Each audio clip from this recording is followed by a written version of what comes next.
Hoy vamos a empezar con el periodo que empieza a marcar las características del sindicalismo que vemos hoy por hoy y de las eh, asociaciones patronales que vemos hoy por hoy, que juegan hoy por hoy en la política. El objetivo de esto siempre es que ustedes puedan leer el diario eh, con mayor comprensión de lo que están leyendo. En ese sentido nos vamos a correr el foco a lo que tiene que ver con la democracia a partir del 83. No es que entre el 66 y el 76 y el 83, digo, no haya pasado nada. Pasaron un montón de cosas con el sindicalismo, pero ninguna alteró radicalmente su forma. Por eso lo último que vemos es el bandorismo, que sí alteró radicalmente la forma del sindicalismo. Lo mismo pasa con las asociaciones patronales. No es que del 55 al 83 no haya pasado nada, pasaron un montón de cosas. Pero a diferencia de los sindicatos, las asociaciones patronales sufren sus mayores transformaciones justamente en este último periodo, entre el 83 y la actualidad. Digamos, ahí tenemos las mayores transformaciones.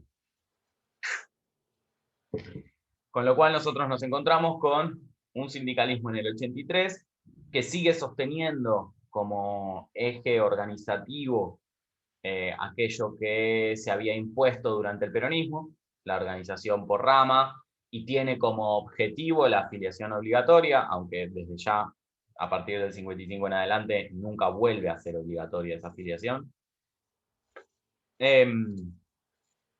Y sale de la dictadura muy golpeado, razonablemente.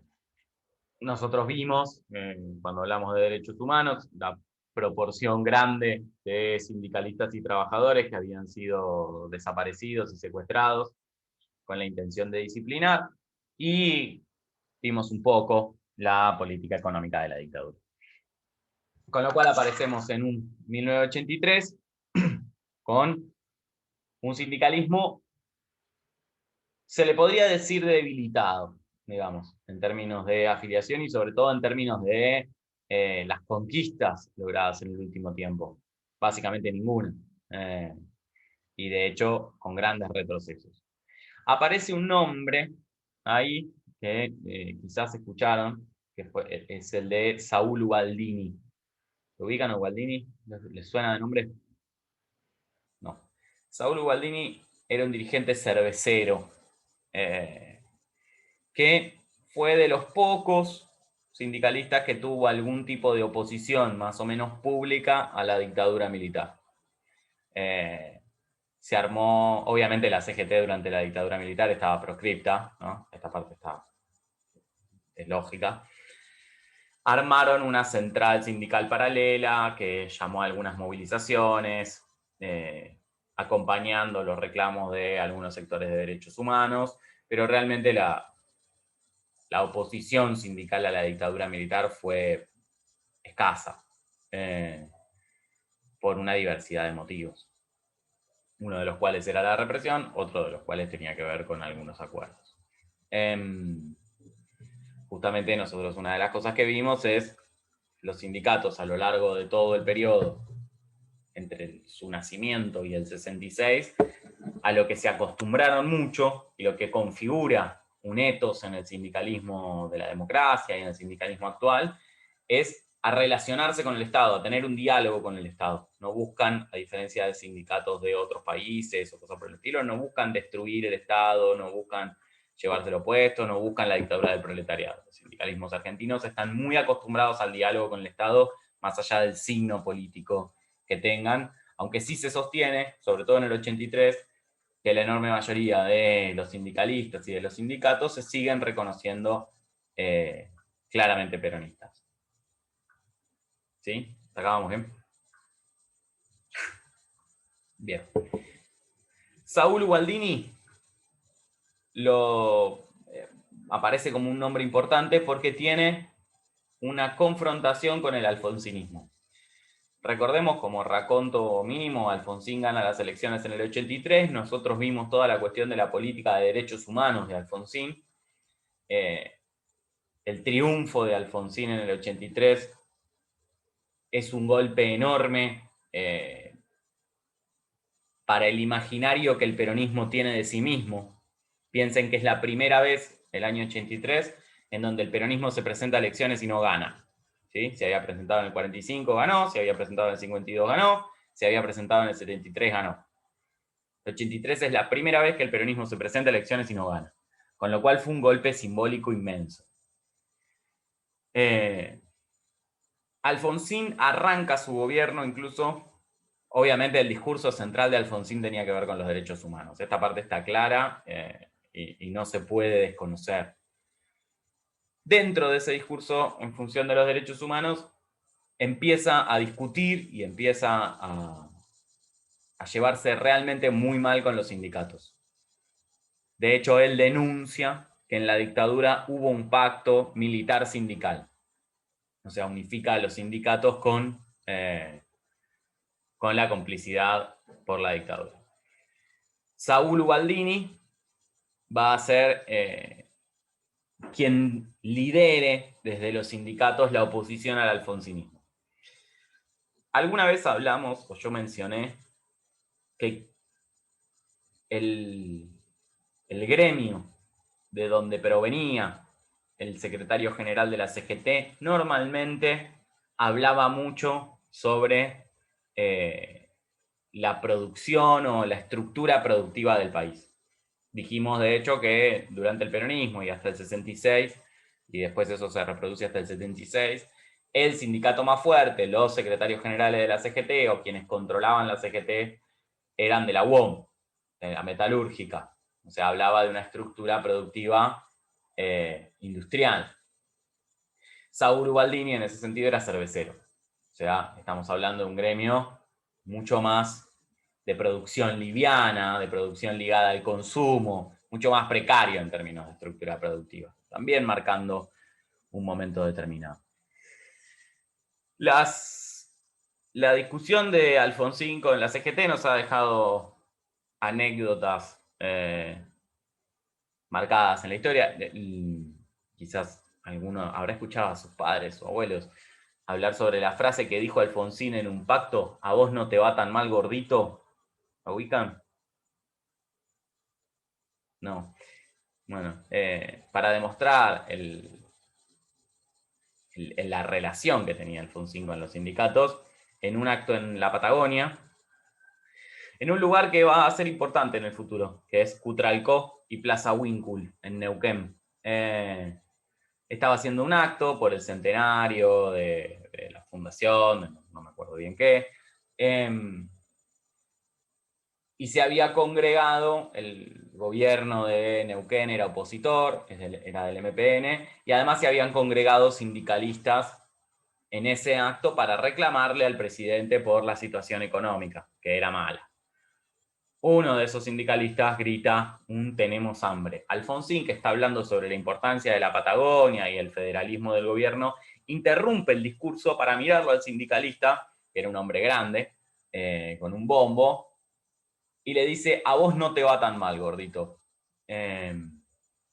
Planteando muy claramente una confrontación con el sindicato y además una visión de los dirigentes sindicales. Acá se empieza a cuajar una visión que durante los 90 va a ser mucho más amplia, que es la del dirigente sindical como un ser que no representa a sus bases. ¿Sí? Esto es una novedad de la democracia. Previo a la dictadura, nadie hubiera pensado que los dirigentes sindicales no representaban a sus bases, que ninguno, porque después había discusiones hacia adentro, si uno representa, el otro no, pero esta generalización que se da en la democracia que arranca Alfonsín, de los dirigentes sindicales son burócratas corruptos que no representan a sus bases, que está muy bien graficada en esa imagen de "a vos no te va tan mal, gordito", o sea, vos, dirigente sindical, no estás sufriendo esto que me decís, no estás representando el pedido de tus bases. Eso empieza a parecer con el alfonsinismo. Ubaldini pasa a ser muy conocido porque es quien lidera en los 6 años de gobierno de Alfonsín, los 12 paros generales que se le hicieron al gobierno radical. O sea, son un montón, ¿sí? Estamos hablando a razón de 2 paros por año. Que no fueron 2 por año, o sea, estuvieron concentrados en 4 años, son muchos paros generales. Entonces, en ese sentido, bueno, Saúl Ubaldini se seguía considerando peronista, con lo cual Alfonsín, su discusión con los sindicatos también tiene que ver con su discusión política. Toma a los sindicatos como una rama más de ese peronismo que es oposición a su gobierno, ¿sí? Finalmente Alfonsín se va del gobierno, pierde las elecciones en el 89, Saúl Ubaldini, los sindicatos, incluso el partido montonero que todavía existía, apoyan la candidatura de Carlos Menem, quien, como todos creo que ya a esta altura del partido sabemos, ingresa con un discurso de salariazo y revolución productiva y termina llevando un programa muy neoliberal. Con lo cual hay un arrepentimiento de alguna parte de esa gente que lo apoyó. Pero la realidad es que Menem consiguió un nivel de hegemonía alto. Un nivel de aceptación y de consenso alto, sobre todo en su primer mandato. Ese Bruno, nivel, una pregunta. sí. Cuando Alfonsín pierde por mucho o fue como una elección pareja? No, Alfonsín pierde por bastante, pierde como por 14, 15 puntos. Igual, a ver, hay que decir en ese sentido, Alfonsín llega a las elecciones en el marco de una hiperinflación, de un proceso hiperinflacionario. Digamos, la política de derechos humanos durante sus primeros 3 años había hecho que al gobierno le vaya muy bien, que tenga muchísima aceptación. Después de las leyes de obediencia debida y de punto final, que dan en algún punto un cierre a ese proceso de la reivindicación de los derechos humanos, la cuestión económica Alfonsín lo destruye, digamos, porque no consigue estabilizarla en ningún momento y de hecho tiene algunas políticas que terminan siendo contraproducentes y decantan en un proceso hiperinflacionario. De hecho, Alfonsín pierde las elecciones, tiene que entregar el mandato el 10 de diciembre y no llega a entregar el mandato el 10 de diciembre. Menem asume 3 meses antes, justamente porque la crisis económica era enorme y el descontento social también. ¿Sí? ¿Se entendió? Respondí bien. Entonces, este primer consenso que genera Menem termina de darle legitimidad al discurso de la CGT como burócratas y no representativos. ¿Sí? ¿Por qué? Porque en esta política que lleva adelante Menem de privatizaciones y de caída del salario real, va a contar con el apoyo de los dirigentes de los sindicatos más importantes del país. Los dirigentes de la UOM, de la UOCRA, de estatales, de un montón de dirigentes van a estar apoyando a Menem en sus reformas. De hecho, más de una de las privatizaciones se lleva adelante, privatizaciones que vienen con despido de personal, por eso son importantes en términos sindicales. Más de una de las privatizaciones se lleva adelante con la venia de los sindicatos, con el apoyo de los sindicatos. Era sabido y era conocido que a los efectos de un achicamiento de personal en una empresa, del Estado o privada, era el sindicato el que pasaba la lista de los nombres a despedir, que en general estaban ligados a trabajadores que no estaban de acuerdo con la política del sindicato. Con lo cual aparece una complicidad muy fuerte del sindicalismo con el gobierno y con un gobierno que lleva adelante políticas que tienden a recortar el salario de los trabajadores, por ende la representación sindical pierde muchísima legitimidad. ¿Sí? Se empiezan a dar un par de procesos en conjunto de todas maneras. Uno es la creación de la CTA. ¿Ubican la CTA? ¿Escucharon nombrar? Tampoco. La CTA es la Central de Trabajadores Argentinos. Se crea en el año 92. En realidad empieza a finales del 91 y termina en el 90. Son un conjunto de gremios que no reconocen la conducción de la CGT y arman una central sindical paralela. Toda una novedad del periodo democrático. Recuerden que nosotros vimos que había muchas centrales sindicales antes del 43. Después del 43 aparece la CGT, domina, hegemoniza el panorama sindical y lo único que hay son fraccionamientos hacia adentro de la CGT que después se vuelven a unificar, porque se entiende que la CGT es la única central sindical. En el 92 aparece la CTA a discutir,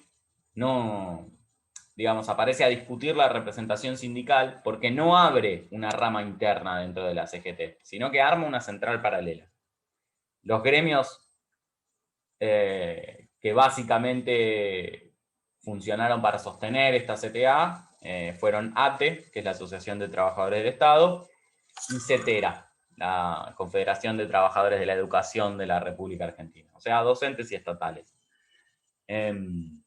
Obviamente hay más gremios dentro de la CTA, muchos más gremios, estos eran los dos más importantes. Sí, la CTA lo que siempre tuvo, y en este primer momento es mucho más claro, es un carácter de representación del trabajador más de cuello blanco, ¿sí?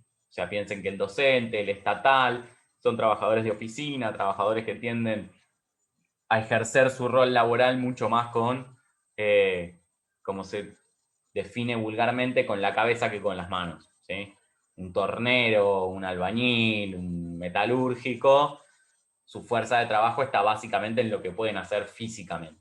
En cambio, en el caso de los docentes y de los estatales, es otro el tipo de trabajo. Esos son los sectores representados centralmente por la CTA.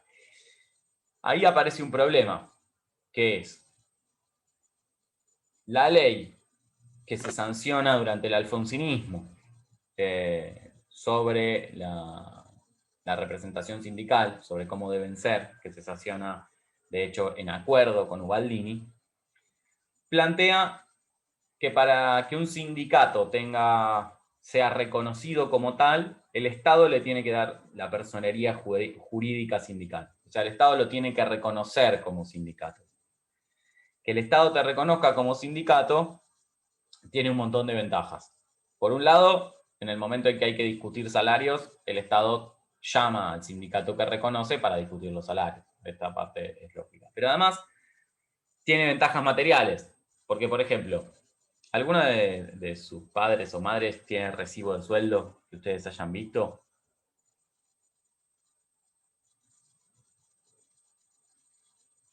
¿Sí? ¿Cuáles son los descuentos en ese recibo de sueldo?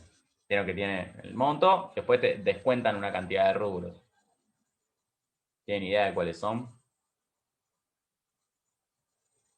¿No te descuentan como tipo el básico para el gobierno? Bueno, El... de- No me acuerdo cómo se llamaba. Impuesto a la ganancia, ¿no es? bueno, eso sí, si pagan Bueno, impuesto a las ganancias, sí. No todo el mundo paga impuesto a las ganancias. Pero si se paga impuesto a las ganancias, sí, descuenta el impuesto a las ganancias. Pero se pague o no se pague impuesto a las ganancias, lo que todos los trabajadores formales, o sea, con recibo de sueldo, comparten, es el descuento del 19% del salario. El 19% es la diferencia entre el salario bruto y el salario neto. ¿Sí? O sea, lo que el empleador efectivamente desembolsa para pagarte y lo que vos cobrás. ¿Qué son esos descuentos? Puede ser más del 19% si hay ganancias, ¿no? Desde ya. Si uno paga ganancias es más del 19% lo que le descuentan. Depende de cuánto pague. Pero ese 19% que comparten todos los trabajadores se compone de los aportes jubilatorios, los aportes a la obra social, o a la prepaga, lo que uno tenga, un conjunto de aportes más que están regulados por leyes que nadie entiende, y la cuota sindical, el aporte al sindicato. Uno esté o no esté afiliado al sindicato, le paga a ese sindicato. La única diferencia es que si uno no está afiliado, paga el 1% de su salario, y si uno está afiliado, paga el 3% de su salario. ¿Sí? Pero eso es al sindicato que el Estado reconoce. Entonces, que el Estado reconozca a un sindicato es importantísimo, porque le permite a ese sindicato financiarse. ¿Se entiende esto? Bien. Además, que un Estado lo reconozca a uno, permite brindar los servicios de su obra social. Nosotros dijimos, los sindicatos, sobre todo entre el periodo 55-66, se convirtieron en estructuras que no solo funcionan en el ámbito laboral y reivindicativo, sino que también brindan salud, turismo, vacaciones, hoteles, etcétera, etcétera, etcétera. Las obras sociales, en ese sentido, son un dato importante para los sindicatos. Porque si uno, por ejemplo, si yo tengo, bueno, sí, de hecho es lo que sucede. Yo como docente privado, un 1% de mi salario se lo pago a SADOP, que es el sindicato de docentes privados. Pero además, como el Estado reconoce la obra social de SADOP como el servicio de salud de los docentes privados, el porcentaje que me corresponde pagar por obra social va a la obra social de SADOP. O sea, también va al sindicato. ¿Se entiende esto? Con lo cual, la personería jurídica y el reconocimiento del Estado de un sindicato pasa a ser importantísimo. Así como el Estado tiene que reconocer sindicatos, también tiene que reconocer centrales, para que una central sindical pueda negociar en paritarias, pueda cobrar a sus afiliados, etcétera, etcétera, tiene que tener personería jurídica. La CTA se conforma como central sindical, pero nunca obtiene la personería jurídica.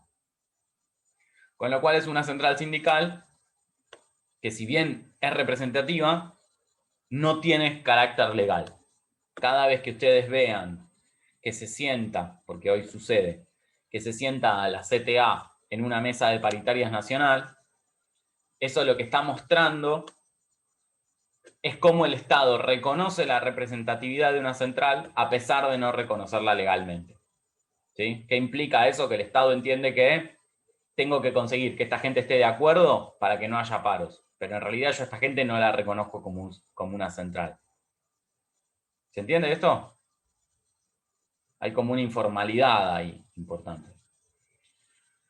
Bien, entonces en el 92 aparece la CTA. La CTA aparece con algunas novedades. La primera es la elección directa de su directorio. Si uno mira la CGT en realidad los afiliados tienen participación en la elección de las autoridades de su sindicato. O sea, si yo estuviera afiliado al sindicato, yo como trabajador de la educación privada, puedo votar al representante de SADOP, de mi gremio. Pero después, SADOP se afilia a la CGT, es parte de la CGT, y el directorio de la CGT lo eligen por consenso entre los dirigentes gremiales. ¿Sí? Yo, afiliado, trabajador base, no tengo ninguna injerencia en esa elección. En cambio, la CTA presenta listas para la dirección de la central que votan todos los afiliados. ¿Sí? O sea, hay un voto directo de los afiliados de todos los sindicatos que son parte de la CTA. Esta es la primera gran diferencia.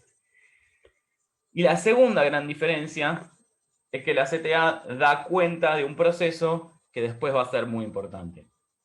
La CTA permite una afiliación a la central sin ser parte de un sindicato. O sea, para uno ser parte de la CGT tiene que tener un trabajo formal en una rama de producción cuyo sindicato esté afiliado a la CGT. En cambio, para afiliarse a la CTA, obviamente quienes son parte de un sindicato que está afiliado a la CTA son parte de la CTA. Pero si alguno de ustedes, bueno, ahora no porque no tienen 18 años, pero cuando tengan 18 años, quisiera afiliarse a la CTA, alcanza con acercarse a una oficina o a un local de la CTA, decir yo me quiero afiliar, uno llena la planilla de afiliación y está afiliado. No es necesario ser parte de un sindicato que la compone. Lo que se llama afiliación directa. Esto que surge en un primer momento más como una necesidad económica, digamos, porque esos afiliados en general hacen aportes, deriva en el reconocimiento de un sector social que empieza a ser relevante durante los 90, que es el desempleado. De hecho, como se los va a llamar en los 90, el trabajador desocupado, ¿sí? Porque alguien que ha perdido su trabajo, alguien que no tiene trabajo, puede afiliarse a la central sindical. Esta va a ser una gran novedad para la CTA. Con lo cual nos encontramos a principios de los 90 con una CGT muy desvalorizada en términos de su capacidad de representación, aliada al gobierno menemista, y que justamente esa alianza genera la aparición de una central sindical paralela, la CTA. Una central sindical que aparece con otra lógica, con una lógica distinta, con una lógica de afiliación directa y una lógica de voto directo de sus directivos. O sea, la mayor crítica de la CTA a la CGT, todos estos mecanismos, lo que terminan reconociendo, o lo que terminan avalando, es que la crítica de la CTA a la CGT tiene que ver justamente con la poca representatividad que los afiliados, con la poca representación que los afiliados tienen los dirigentes, ¿sí? Si yo armo toda una estructura sindical que permite el voto directo de los afiliados, lo que le estoy diciendo a la otra estructura sindical es, ustedes no tienen representación de los afiliados. En realidad son una casta burocrática y corporativa que está ahí y no representa a nadie. ¿Se entiende esto? ¿Sí? ¿Hay alguna duda en relación a esto? Bien, a partir de mediados de los 90 se van a dar un montón de procesos más en torno a la representación corporativa, digámosle, que los vamos a ver la clase que viene. Por ahora lo dejamos en el 93, digamos, justo antes de la segunda elección de Menem. ¿Se entiende? ¿Se entendió? ¿Queda alguna duda? ¿No? Bien.